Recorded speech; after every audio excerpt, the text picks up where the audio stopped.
hubungan antar manusia di sana. Ya, dari tadinya bertransaksi bisa aja menjadi sebuah proses sosial, atau dia membuat suatu perkumpulan. Ya. Perkumpulan, misalnya ada yang namanya perkumpulan pecinta motor Harley Davidson, misalnya. Atau perkumpulan sebuah motor Yamaha NMAX misalnya ya. Nah seperti itu ya, jadi terjadi proses sosial di sana. Nah kemudian proses manajerialnya apa? Nah proses manajerialnya adalah bahwa proses marketing itu harus dimanage dengan baik, jadi tidak bisa dilepas begitu aja. Nah kalau proses sosial secara umum yang bukan sebuah marketing, maka proses sosialnya mengalir begitu aja. Ya, jadi orang bisa keluar masuk, saya bisa ikut atau tidak dan sebagainya, gimana saya gitu ya. Tapi kalau di dalam sebuah pemasaran nggak bisa begitu, harus di manajerial, harus di maintenance ya, harus dijaga hubungan baik antara produsen dengan konsumen. Itu yang harus Anda garis bawahi gitu ya, yaitu di situ terjadi suatu proses sosial dan proses manajerial. Apa maksudnya sudah saya jelaskan. Intinya adalah dari hasil pemasaran ini terjadi pertukaran produk, ya.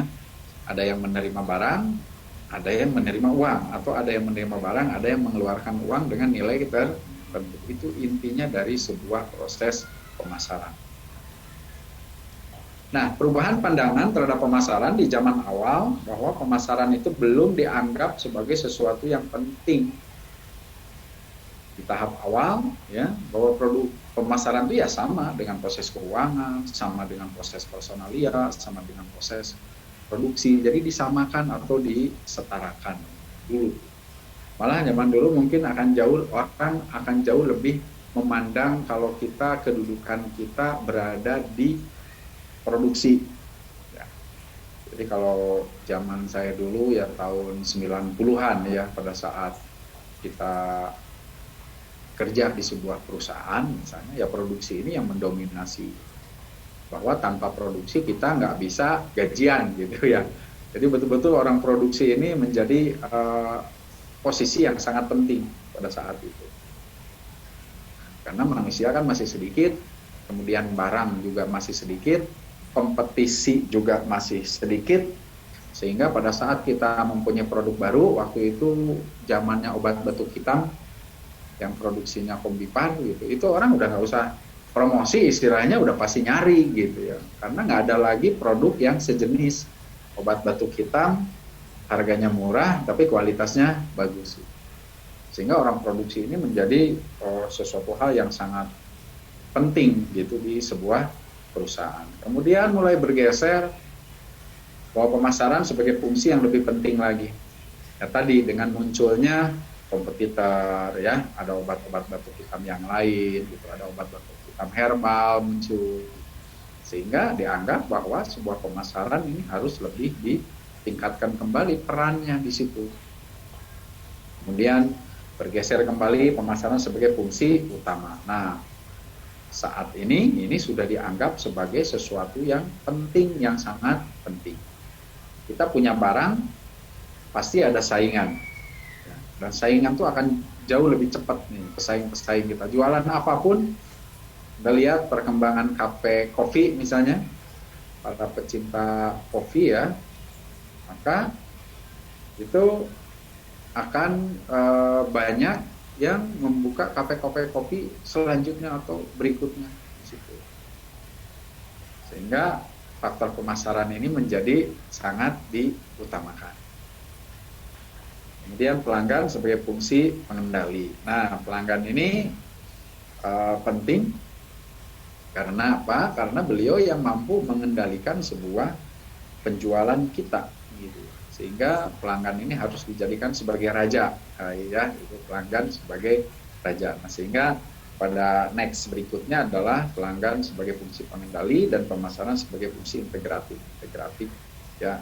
Menjadi suatu proses secara keseluruhan yang akan memantau sebuah proses produksi, proses keuangan, dan proses personalia. Sehingga antara pemasaran dengan pelanggan ini menjadi sesuatu yang sangat sangat sentral. Itu evolusi pandangan tentang peranan pemasaran dalam perusahaan. Nah, saat ini yang terjadi di 2020 ini adalah tentu yang menjadi trendsetternya adalah pemasaran. Bisa dibayangkan kita sekarang berjualan, misalnya saat ini kita biasa beli makan, misalnya biasa pakai GoFood gitu kan, kita tidak pernah tahu siapa produsennya, tidak pernah mengenal siapa itu produsen, dan produsen pun sama, tidak akan mengenal kita sebagai pelanggan kita. Gitu. Sehingga memang fungsi pemasaran ini sudah sangat-sangat penting di era revolusi industri keempat saat ini. Nah, ini kelompok pasar yang bisa dijadikan target bisnis. Ada pasar konsumen. Pasar konsumennya adalah pasar secara individu ya, secara individu atau rumah tangga. Ya. Kemudian ada pasar industri, di mana pasar industri ini mewakili sebuah perusahaan,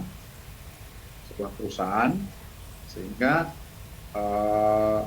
ini biasanya kalau para pasar industri ini lebih banyak membeli bahan-bahan baku, ya, bahan-bahan baku mereka beli, kemudian dijadikan produk yang lain atau menghasilkan barang yang bentuknya lain dari bahan baku tersebut, sehingga nanti dilempar ke pasar, ke produsen akan sampai ke konsumen. Itu pasar. Jadi kalau kita nanti mau mulai berbisnis, tentukan dulu target pasarnya mau apa. Apakah target pasarnya konsumen langsung, atau target pasarnya sebuah industri, target pasarnya pemerintah, atau target pasarnya internasional. Jadi boleh kita memilihkan target bisnis atau target pasarnya mau apa. Sehingga kalau target pasarnya sudah ditentukan, baru kita memikirkan produk apa yang mau kita share, yang mau kita jual. Kemudian kelompok pasar yang lain yang tak kalah pentingnya saat ini perkembangannya itu pasar reseller. Mungkin untuk pasar industri saat ini lagi melemah ya, teman-teman. Nah, banyak industri itu yang kena dampak COVID-19. Nah, sekarang yang lagi rajanya adalah pasar reseller.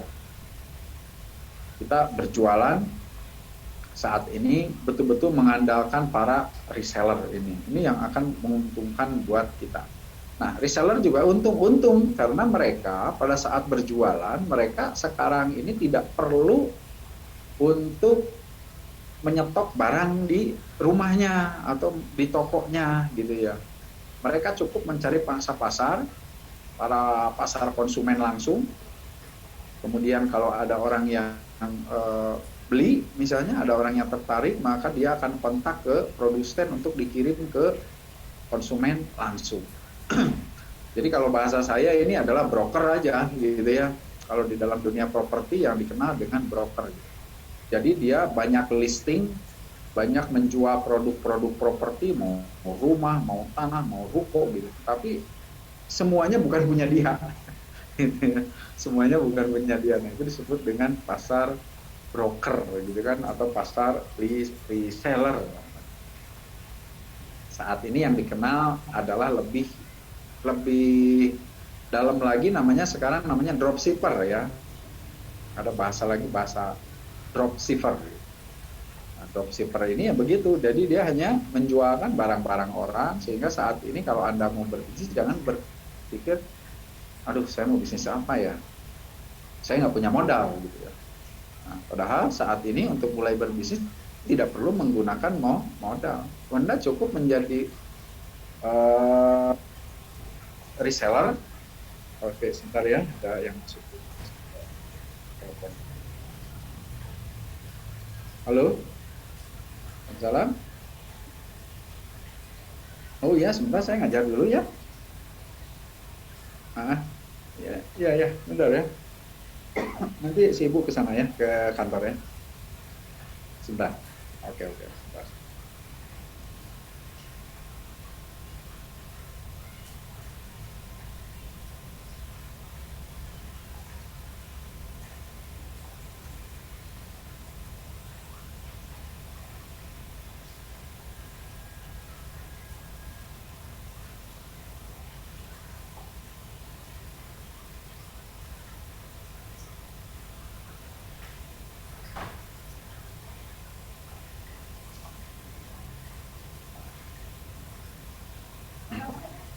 Oke, sorry, udah tadi konten di parfum.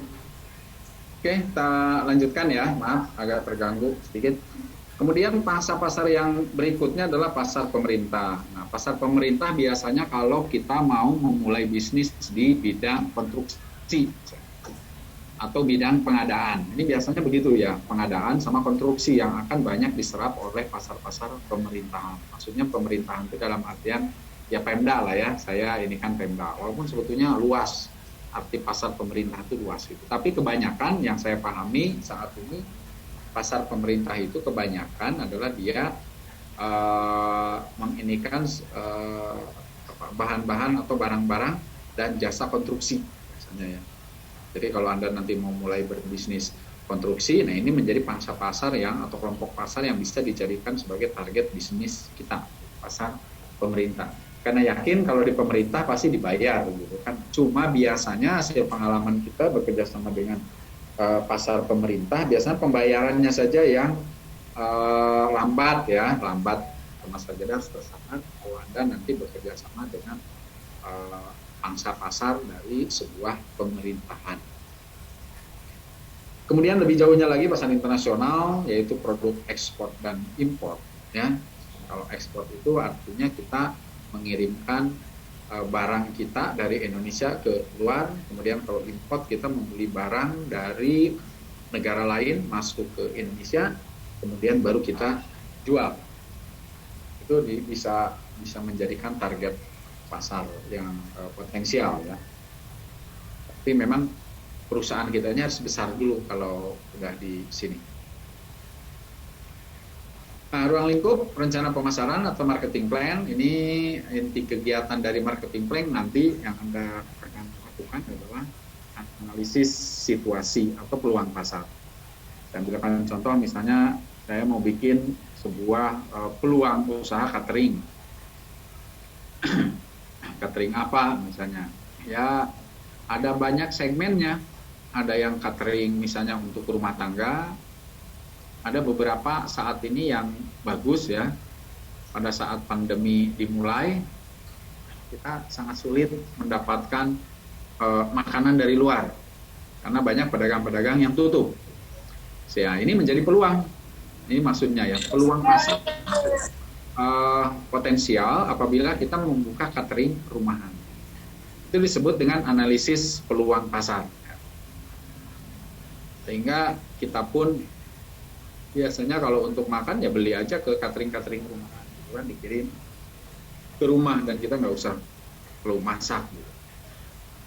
Jadi ada peluang-peluang pasar yang bisa kita tangkap ya. Kemudian kembangkan sasaran pemasaran. Nah, kalau kita sudah mengembangkan sasarannya ke rumahan, kita mulai mengembangkan sasaran pemasarannya misalnya ke mana? Ke pernikahan misalnya atau wedding ya. Nah, sekarang ini lagi musim wedding, kemudian juga ke ulang tahun, acara-acara seremonial lainnya itu bisa dikembangkan. Itu disebut dengan mengembangkan sasaran pemasaran. Jadi dari sasaran pemasaran rumahan sekarang harus mulai dikembangkan kepada sasaran-sasaran yang lainnya biar bisnis kitanya menjadi besar ke depan. Setelah mengembangkan, terus menetapkan strategi pemasaran. Nah, bagaimana strategi pemasaran ke depannya ya? Apakah kita lewat brosur, apakah kita lewat online, bagaimana, atau misalnya kita dipaketkan, misalnya paket-paket wedding, nanti ada cateringnya, harganya murah gitu ya. Jadi kita kerjasama dengan event organizer dari sebuah acara wedding misalnya. Nah, itu beberapa strategi-strategi pemasaran yang bisa dilakukan dan menciptakan taktik atau tindakan pelaksanaannya. Nanti tindakan pelaksanaannya nanti seperti apa? Misalnya kita harus membuat SOP untuk stand ya, misalnya standnya harus begini, nanti yang ngawasinya siapa dan sebagainya ya. Penataan makanan juga biasanya ada taktik-taktik atau strategi-strategi dari catering ya, sebuah catering. Kalau catering rumahan misalnya mulai dari Senin sampai Sabtu kita sudah mulai menentukan Senin pasakannya ini, Selasa, Rabu dan sampai Sabtu gitu, itu sudah ada daftarnya. disebut dengan ciptakan taktik atau tindakan pelaku. Kriteria marketing yang baik ya berdasarkan pada fakta, oke lah ini ya. Teknik promosi yang efektif tentu bagaimana perubahan harga di pasar. Nah, kita harus tahu bagaimana perubahan harga yang terjadi di pasar. Karena harga pasar ini bisa sangat fluktuatif gitu. Saluran distribusinya juga harus diperhatikan. Kemudian keadaan saingan, karena yakin di dalam bisnis ini tentu kita tidak lepas dari bersaing ya dengan yang lainnya. Nah, nanti kita akan bahas juga SWOT ya, dari SWOT dari perusahaannya. Kita harus tahu apa sih kekuatan dari kita, apa sih kelemahan dari kita, apa peluang yang bisa kita tingkatkan. Nah ya, kemudian ada nggak ancaman nih untuk perusahaan kita gitu ya. Jadi nanti kita akan ajarkan ini SWOT ya, ada di next slide berikutnya. Nah, hal-hal yang perlu pada kegiatan pemasaran ada dua besar, yaitu analisis pasar dan bauran pemasaran. Nah, pada saat analisis pasar ini adalah kita akan menilai yang meliputi dari penilaian segmentasi pasar, ada riset pemasaran, ada peramalan penjualan produk, gitu, penjualan produk cara memakan kira-kira akan laku atau enggak gitu ya. Kemudian segmentasi pasarnya kita mau pakai segmentasi menengah ke bawah atau mau segmentasi menengah ke atas. Nah, kalau kita pilih segmentasi pasarnya adalah pasar yang segmentasi menengah ke bawah, maka harga jual kita harus harga jual murah. Ya. Nah, kalau sudah kita pilihkan segmen pasar murah, maka riset pemasarannya pun harus cari yang murah. Karena kalau harganya murah, riset pemasarannya yang tinggi, misalnya tentu itu akan harus menaikkan harga produk. Nah, peramalan penjualan produknya pun harus, kalau kita mau jualan barang-barang murah, itu harus secara masif ya. Bahasa saya sih bahasa masif, secara masif. Harus jualannya harus banyak. Karena jualan banyak, harganya murah, tentu pangsa pasarnya juga akan banyak, dan di situ marginnya tentu tidak akan kecil untuk satu produk. Tapi kalau misalnya jualannya banyak, maka keuntungan yang didapat tentu akan menjadi besar. Nah, dalam strategi pemasaran dapat dipergunakan rumus SWOT. Ya, lihat. Nah, kita harus tahu di dalam segi pemasaran itu bahwa kita ini punya kekuatan apa. Dicatat kekuatan kita nih apa ini. Misalnya, kita punya kualitas yang baik. Kenapa kita punya kekuatan kualitas yang baik? Harus diedukasi, ya. Harus kita jelaskan kenapa produk-produk kita punya kekuatan atau kualitas yang bagus. Dan itu harus dijelaskan. Ya, itu jadi harus mungkin juga dari sisi lokasi boleh, misalnya lokasinya strategis itu juga menjadi suatu kekuatan. Atau misalnya kita punya produk di mana orang lain tidak punya produk yang kita jual, itu pun sama menjadi sebuah kekuatan. Jadi apapun yang menjadi kekuatan dari produk kita atau dari usaha kita harus tulis apa yang menjadi kekuatan. Nah, kelemahannya pun sama ya. Jangan kita merasa bahwa perusahaan kita tidak ada kelemahannya, semuanya baik, nggak mungkin ya. Kita pasti punya kelemahan-kelemahannya dan kita harus jujur terhadap kelemahan yang kita punya. Ya. Apapun kelemahan kita harus ditulis, sehingga dari kelemahan inilah atau dari weakness inilah kita bisa memperbaiki terus kinerja sebuah perusahaan atau kualitas dari suatu produk. Nah, termasuk peluang-peluangnya, ada nggak kira-kira peluang-peluangnya nih ke depan? Supaya apa? Supaya kita bisa bersaing dengan para pesaing kita. Nah, misalnya ada konsumen yang dia kesukaannya kualitasnya tinggi nih, gitu ya. Sedangkan kita jual kualitas yang biasa-biasa saja. Tapi ada konsumen lain yang pokoknya saya minta kualitas yang jauh lebih baik dari ini. Nah, ini adalah menjadi suatu peluang. Jadi adanya konsumen yang mempunyai kecenderungan selera tertentu. Nah, itu maksudnya.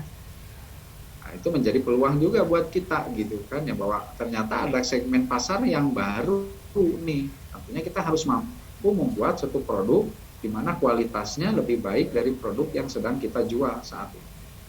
Ya.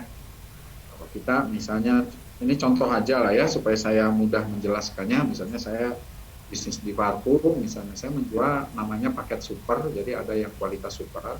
Tetapi ternyata ada konsumen-konsumen yang dia tidak mempermasalahkan masalah harga. Pokoknya Pak Her, harga oke lah, pasti saya belilah. Yang penting kualitasnya bisa paling bagus gitu. Maka saya mengeluarkan produk namanya paket premium. Dan itu harganya memang udah tinggi gitu kan ya. Jadi jauh harganya lah dibanding dengan yang biasa kita jual. Dan itu marketnya ada, dan itu pasarnya ada. Itu salah satu contoh aja lah ya supaya saya mudah untuk menjelaskannya. Kemudian ancaman juga harus kita tulis ya, menganalisis.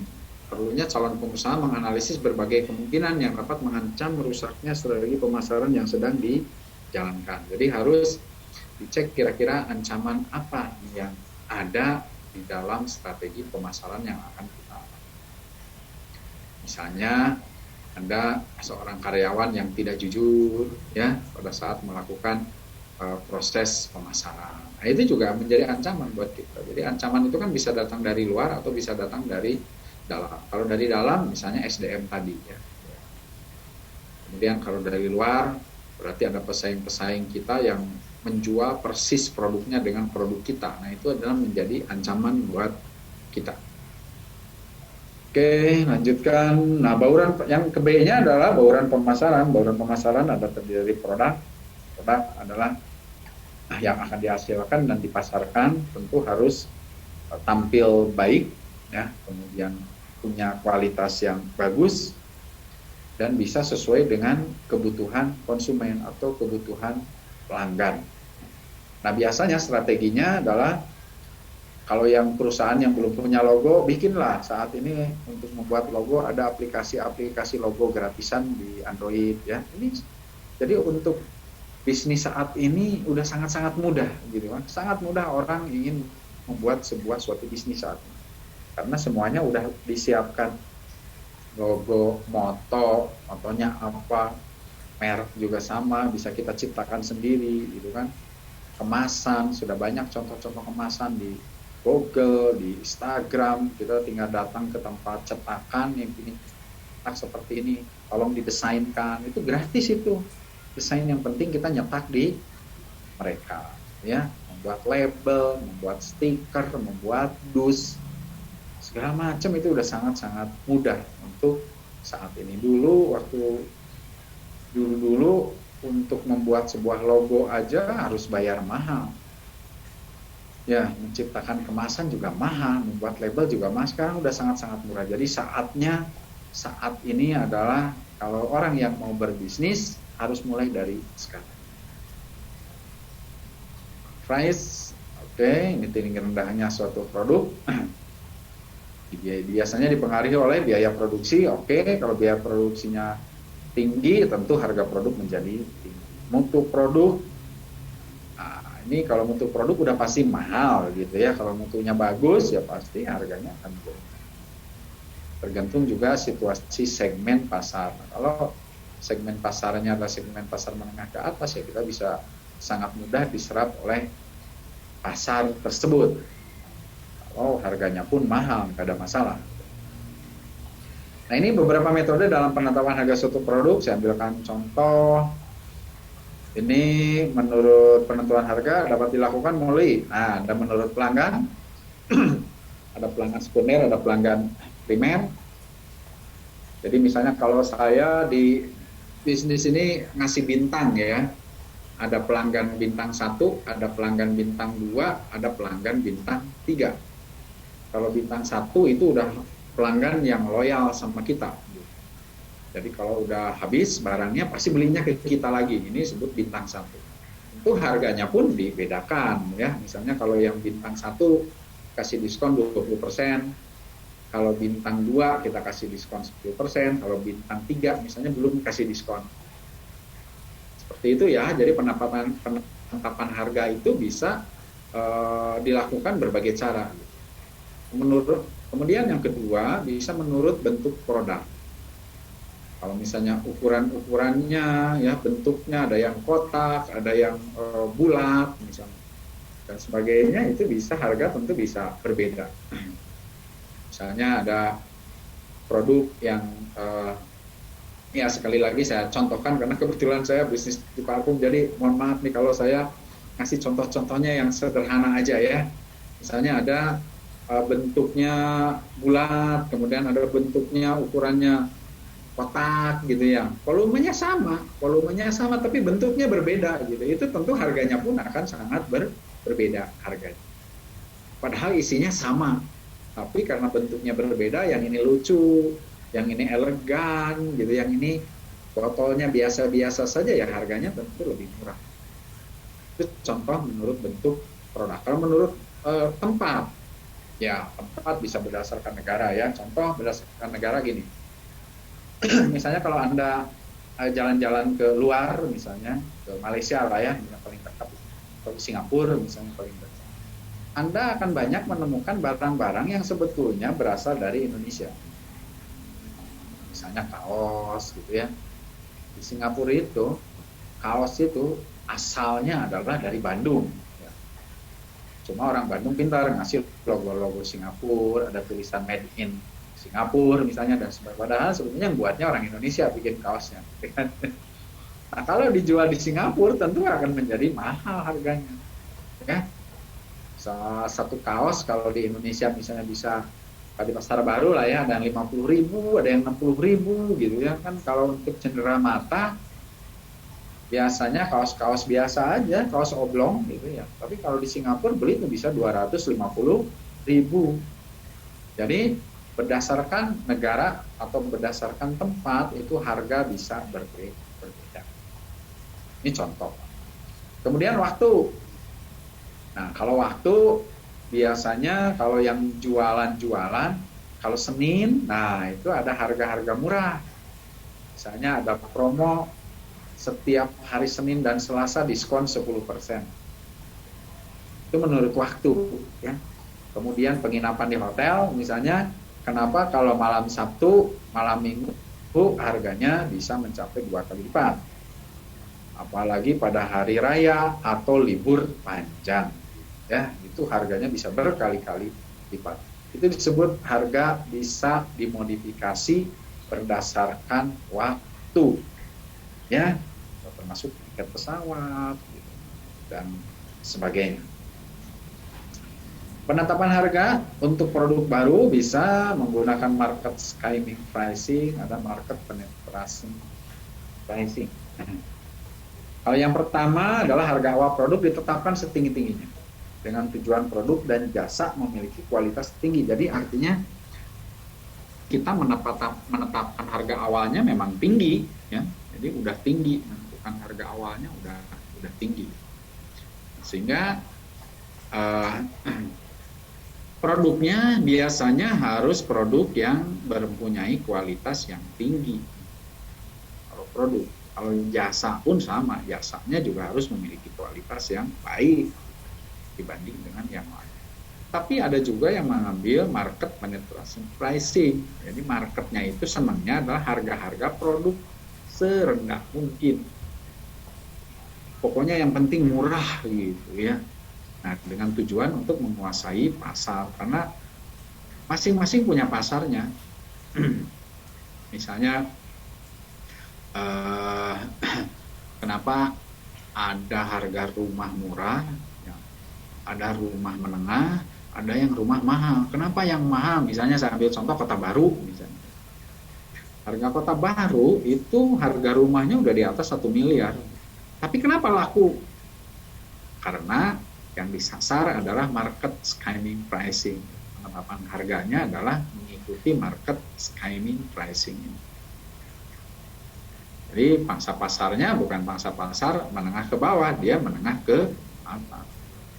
Tapi kenapa untuk komplek-komplek perumahan yang biasa-biasa aja harganya justru di bawah 500 misalnya? Karena memang segmentasi pasarnya di bawah. Jadi masing-masing ada segmentasi pasarnya, sehingga pada saat penetapan harga untuk sebuah produk baru, maka kita harus tentukan dulu kita mau main di market yang mana, market tinggi atau market yang rendah, ya.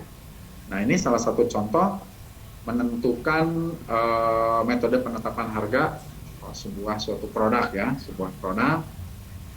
Anda bisa lihat rumusnya sangat simpel, rumusnya VC ditambah FC per TS, di mana ada variabel cost.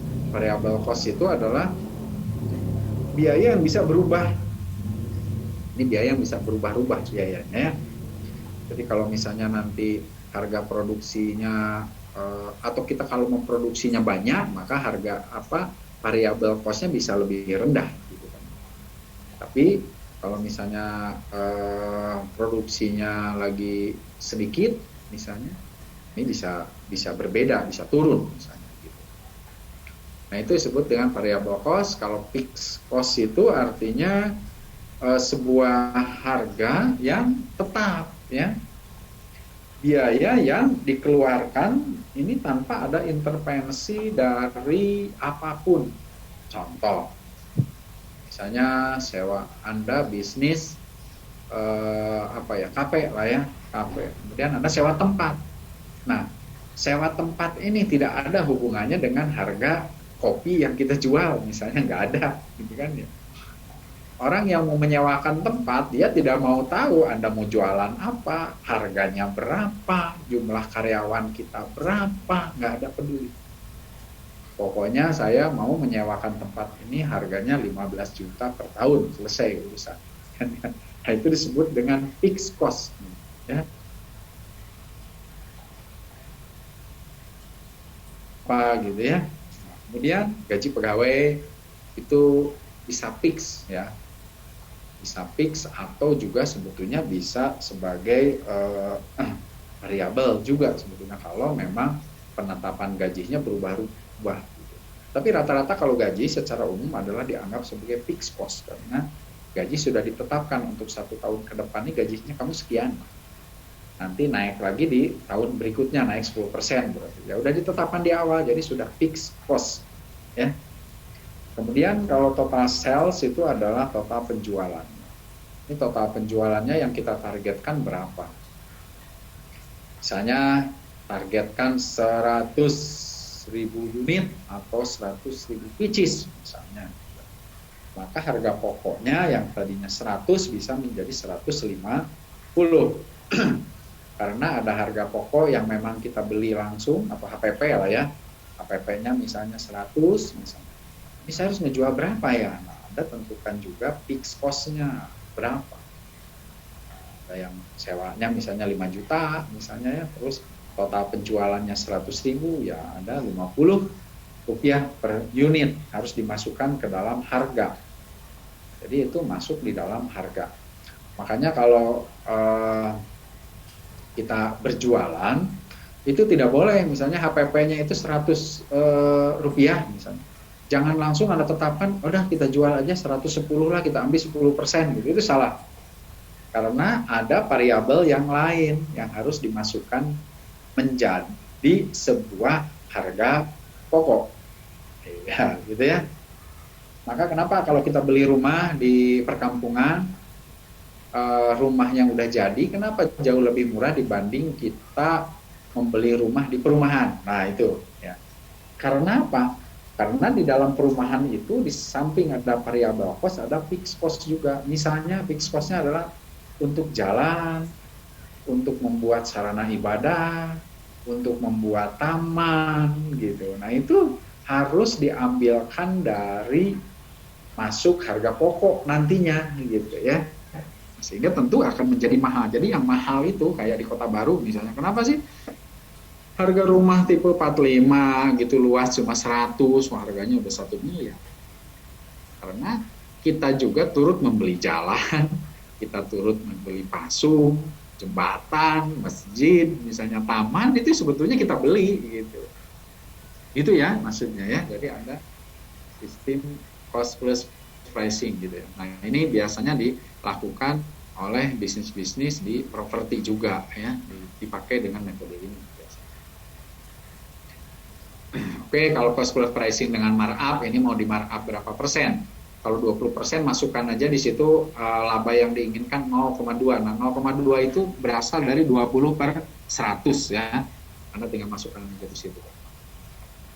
Oke, kalau menggunakan sistem break even point, nah ini kira-kira untuk mencapai break even point atau target pricingnya adalah harus di harga berapa supaya mendapatkan titik impas misalnya. Ini ada contohnya ya. Anda tinggal baca aja, lihat rumus-rumusnya pun sangat sederhana aja, ada contohnya juga, Anda tinggal bisa. Jadi ada BEP produk, kalau dilihat dari BEP produk itu menjadi 66.000 unit. Kemudian kalau dari sisi harga, itu produknya 11 miliar 62800 ya. Oke, ada penambah harga didasarkan oleh kesan persepsi pembeli produk yang ditawarkan. Kadang mutu atau kualitas produk tidak sesuai dengan harga produknya. Nah, ada juga yang kalau orang sudah senang gitu ya, misalnya jualan batu ali lah gitu ya. Saya juga sempat heran kok orang pada saat dulu booming jualan batu ali, padahal cuma kecil, harganya ada yang 10 juta, ada yang 15 juta gitu. Saya kadang bingung gitu kan, kok bisa gitu. Nah, ini yang terjadi adalah perceived value pricing. Jadi karena orang suka, ada orang mempersepsikan kalau misalnya pakai batu ali ini maka usaha kita akan maju berkembang gitu kan dan sebagainya lah. Nah, itu kesan-kesan persepsi lah ya, persepsi dari seorang pembeli. Boleh saja, silahkan aja, itu tergantung dari masing-masing. Kalau saya nggak ikut-ikutan urusan kayak begitu gitu. Oke, padahal produknya biasa saja, tapi produk itu dengan harga yang sangat tinggi. Boleh, silahkan. Itu tergantung dari konsumen. Tapi ada yang seperti ini, ada ya. Yang menurut kita barangnya ya barang biasa aja gitu ya, tetapi orang kok bisa beli dengan harga yang sangat-sangat mahal. Kemudian bauran pemasaran, tempat, kemudian promotion ya, tempat harus memilih tempat yang baik, kemudian promosi bagaimana bisa membuat citra yang baik kepada konsumen bahwa produk kita adalah produk yang berkualitas. Kemudian people, oke.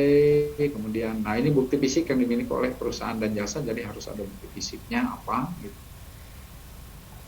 Oke, saya kira ini dibaca aja, nggak terlalu susah. Oke, next. Nah ini ya.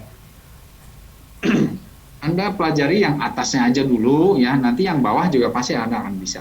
Misalnya filosofinya adalah konsep berwawasan produksi. Maka titik awalnya produsen. Karena apa? Karena yang memproduksi ini adalah produsen bukan konsumen.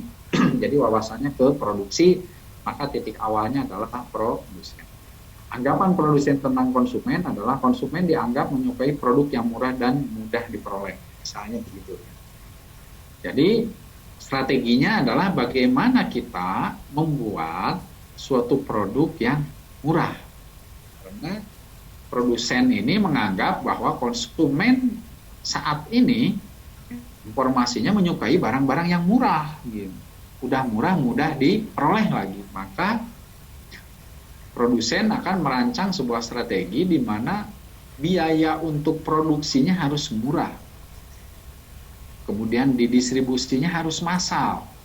Kenapa harus massal? Karena kalau distribusinya sedikit-sedikit tentu akan ada biaya kirim yang sangat mahal ya, sehingga harus sekali ngirim harus banyak gitu, sehingga akan menjadi murah.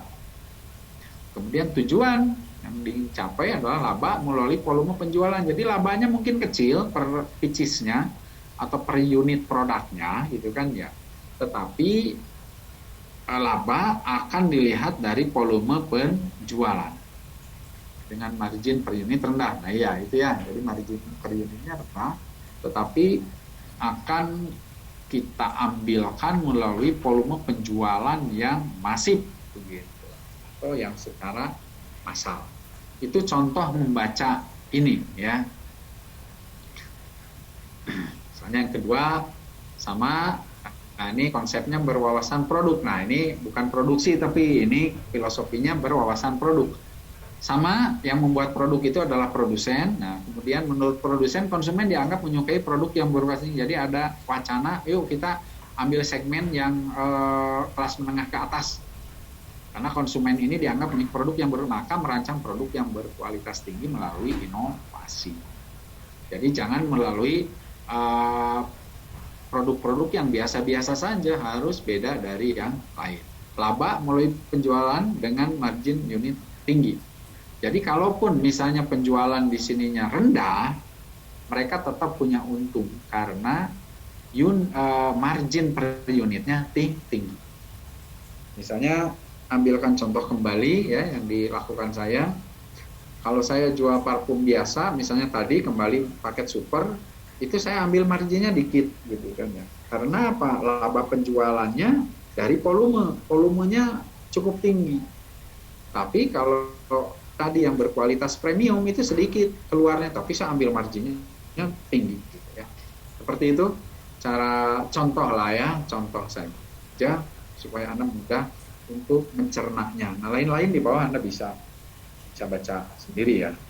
Sudah dikasih contoh 2 cara membaca tabel ini, pasti bisa. Nah, ini sasaran utama marketing konsep adalah kepuasan konsumen. Jadi dari 3 konsep ini ada customer orientation, ada organization integration, ada goal achievement. Goal achievement itu adalah sasaran ya, sasaran yang ingin dicapai. Kalau semuanya bisa tercapai, maka mereka akan beririsan di tengah-tengah sehingga itu menjadi kata sukses, artinya berhasil ya. Jadi marketing konsepnya adalah menjadi berhasil. Itu aja yang ingin jelasin itu doang di sini ya. Kemudian ada strategi untuk menarik pelanggan. Yang pertama membuat inovasi produk, kemudian desain yang menarik, oke, menambahkan kesan mewah. Saya punya agen reseller, dia membuat kemasannya sangat bagus.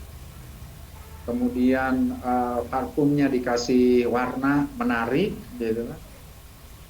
Padahal produknya biasa-biasa saja. Jadi kebetulan beliau jadi agen reseller kita dan beli kepada kita tanpa merek, gitu kan.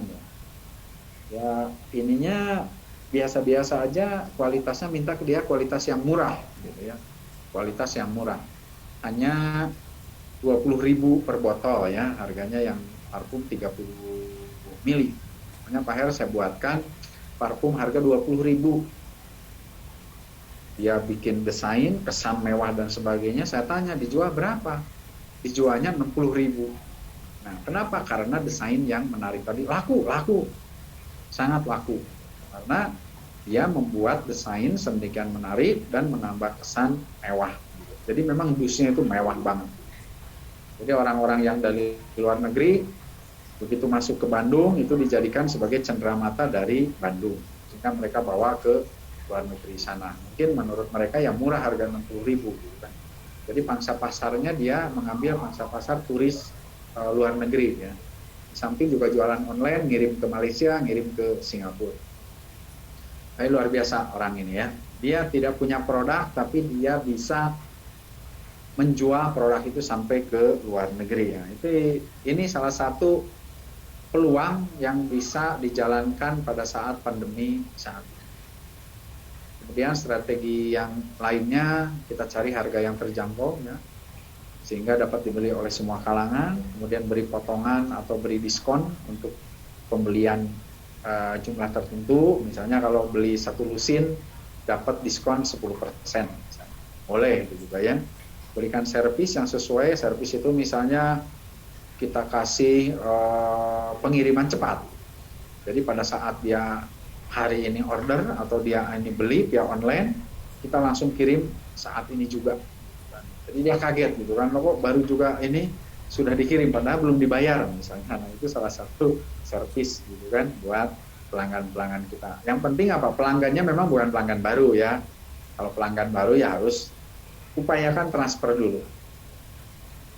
Kemudian lakukan pembayaran yang tingkat keramaiannya tinggi. Lakukan penjualan yang tingkat keramaiannya tinggi. Ya, bisa di pasar-pasar misalnya. Atau pas lagi ada kegiatan-kegiatan kemasyarakatan yang memang bisa mendatangkan jumlah orang banyak, bisa. Pameran juga, pameran saat ini belum bisa dilakukan ya, tapi ke depan mungkin bisa dilakukan kembali. Fokus pada satu produk dulu. Nah, Anda biasanya yang mau jualan itu, produk ini juga belum jalan, sudah mulai jualan yang lain. Tolong fokuskan dulu kepada satu produk sampai berhasil. Kalau ini sudah berhasil, baru Anda boleh menjual produk yang lain. Karena apa? Karena para pebisnis ini mempunyai mindset, mempunyai pola pikir bahwa jualan apapun pasti laku. Jualan apapun pastilah laku. Hanya tinggal masalah apa? Ya masalah strategi pemasaran tadi. Strategi pemasarannya kita kan sudah belajar, nah, mungkin kita akan jauh lebih mudah dibanding dengan orang-orang yang mereka berjualan tapi tidak mempunyai strategi pemasaran. Mungkin bahkan mereka tidak belajar strategi pemasaran. Anda bisa lihat orang-orang yang berjualan di pasar, misalnya pasar-pasar tradisional, itu mereka tidak mempunyai yang namanya strategi pemasaran. Yang penting datang pagi-pagi, pulang sore, ada barang habis, tinggal di order lagi, dijual lagi. Mereka tidak pernah bagaimana ini harga belinya dari sana, kira-kira jualnya berapa. Mereka nggak akan pusingkan dengan yang namanya fixed cost, gitu kan, total sales, variable cost, mereka nggak akan. Pokoknya biasanya, nah itulah mindset dari pedagang, bukan pebisnis ya. Kalau pedagang jual 100, jual 150 udah selesai urusannya. Nah, kita tidak boleh begitu ya. Kemudian pilih produk di tempat yang belum ada, oke pasti. Sehingga akan mempunyai ciri khas, buat standar SOP, oke. Tentukan target pasar, tentukan lokasi dan jam buka dengan tepat. Nah ini jam buka itu juga menjadi penting. Jangan sampai kita buka seenaknya gitu. Kalau kita buka usaha kadang jam 10, kadang jam 11. Saya melihat sebuah kafe ya, pernah datang ke kafe di Jalan Kolonel Masturi karena dekat dari rumah. Saya mau makan siang di sana. Saya datang jam 11, kafenya belum buka. Kafenya baru buka jam 2 katanya. Padahal dia jual makanan. Sedangkan kafe-kafe yang lain yang sejenis yang berada di wilayah situ, mereka jam 10 sudah buka. Gitu ya. Kan aneh gitu. Padahal makanannya enak di sana. Tapi karena jam 11 belum buka ya tentu saya pindah ke tempat yang lain ya, karena udah jam makan siang kan, setengah 12, jam 12. Tapi saya langsung kasih masukan kepada ownernya di situ. Ya ini hanya masukan, hanya saran aja, saya bilang. Kebetulan saya juga pelanggan di sini yang biasanya makan malam di sini, tapi kok siang enggak gitu ya. Sedangkan kafe-kafe yang lain adalah sudah buka. Ya, alhamdulillah sih masukannya diterima dengan baik ya oleh owner ini. Ya kita bukan kalau ada sesuatu yang apa ya, yang mengecewakan kita, jangan disebarkan kejelekannya gitu kan. Saya dalam rangka di sini adalah membuat suatu pengalaman kita agar pengalaman ini tidak terjadi lagi kepada kita di kemudian hari. Maka saya upayakan selalu memberikan saran gitu kan. Tidak komplain, saya saran aja. Okay? Kenapa? Usahakan dalam pelayanan menggunakan prinsip tanpa komplain. Kita juga apalagi melayani ya. Kita pun sama sebagai konsumen diusahakan jangan komplain tapi bentuknya saran. Ini kalau boleh disarankan nasi gorengnya kayaknya kurang apa gitu, boleh gitu ya. Tawarkan produk ke relasi terdekat dengan metode word of mouth, tadi udah saya jelasin juga ya, contoh word of mouth. Jual produk di tempat yang memiliki target pasar yang jelas ya, tentu ya. Jangan sampai kita berjualan tapi tidak ada target pasarnya yang akan laku. Oke, saya kira itu yang ingin saya sampaikan pada kesempatan ini. Silakan kalau Anda yang mau ditanyakan ya, boleh. Nah, kemudian saya ingin informasikan dulu nih ke teman-teman, mau menginformasikan bahwa apa ya, bahwa kita ini kan ada diktat ini hasil karya tim yang diketuai oleh Bu Eka kemarin saya udah izin ke beliau untuk bisa di-share ke mahasiswa ya, ke teman-teman. Tadinya tidak diizinkan tadinya. Karena apa? Karena dia adalah memang dosen muda gitu, dosen baru, khawatir kalau itu dianggap pelanggaran gitu ya, dianggap pelanggaran.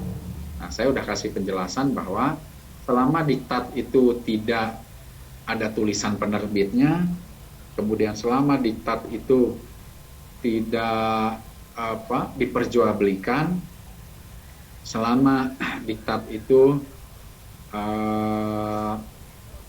mengumpulkan dari referensi-referensi buku yang memang ada bukunya gitu kan, jadi tidak ngarang istilahnya ya, itu boleh diberikan kepada mahasiswa. Nah, saya pun sama ya, saya punya beberapa diktat tentang kimia tentunya ya, saya sebar aja ke mahasiswa, baik dalam bentuk soft file-nya. Kalau dulu belum ada soft file gitu kan ya, biasanya diktatnya aja dikasih langsung mereka fotokopi. Kalau sekarang kan udah canggih lah sekarang ya, tinggal kita kirim soft file. Jadi insya Allah nanti saya akan coba kirimkan di grup ya, soft file yang memang menjadi bahan mata kuliah saya saat ini, yaitu dari strategi pemasaran, kemudian ada cash flow ya, kemudian ada apalagi ya yang terakhir itu, karena saya hanya 3 modul aja ya, saya hanya 3 modul aja, hanya sedikit yang akan saya sampaikan. Saya lihat dulu di diktatnya, harus mendesain model bisnis ya, ada desain model bisnis, hanya itu. Insya Allah nanti saya akan share di grup, dan saya sudah dapat izin dari ketua ABK wirausaha ini ya. Oke, itu saja yang ingin saya sampaikan. Silakan, mungkin teman-teman ada yang mau bertanya, silakan.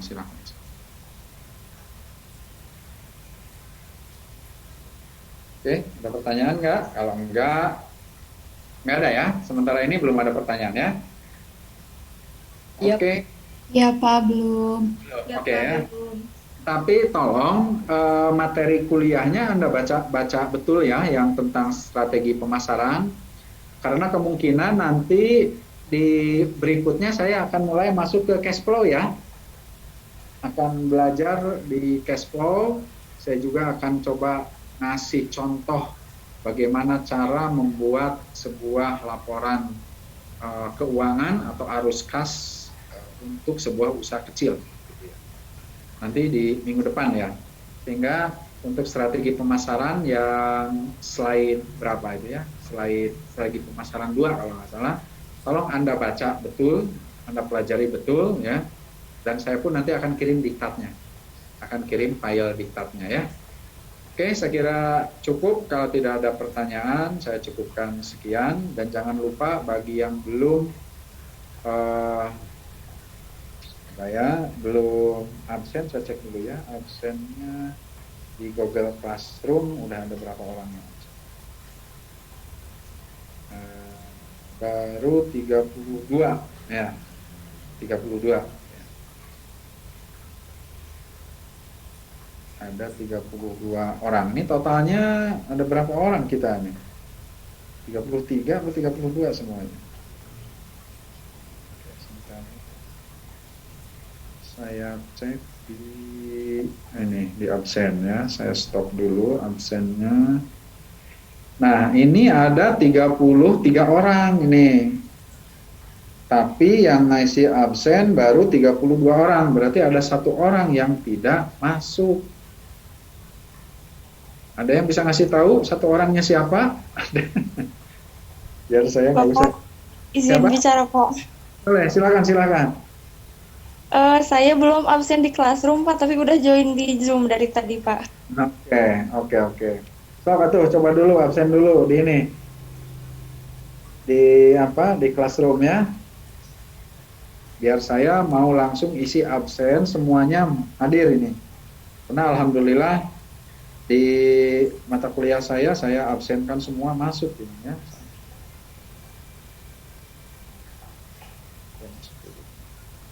Di Google Classroom-nya di ini dulu ya. Jadi saya satu set, masuk semua, hadir sebanyak 34 orang.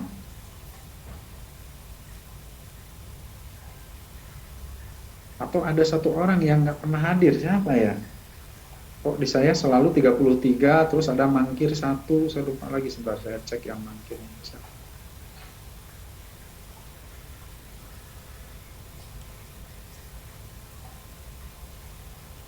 Apa ada yang tidak aktif gitu? Satu orang siapa ya? Yang satunya sudah mengundurkan Pak, tapi masih ada di classroom. Siapa? Siapa namanya? Tolong. Regi bukan, Pak. Regi ya? Ya. Betul Pak. Iya. Oke, Regi. Ya, oke, sip. Oke, Regi ya. Saya cek. Regi. Oke, Regi betul. Oke, kalau gitu terima kasih. Ini semuanya ya sudah saya set semuanya. Oke, kalau gitu terima kasih semuanya ya. Selamat siang nih, kayaknya udah menuju siang ya. Terima kasih. Assalamualaikum warahmatullahi wabarakatuh. Sampai ketemu kembali ya minggu depan ya. Oke, bye. Waalaikumsalam. Terima kasih kembali Pak. Terima kasih, Pak.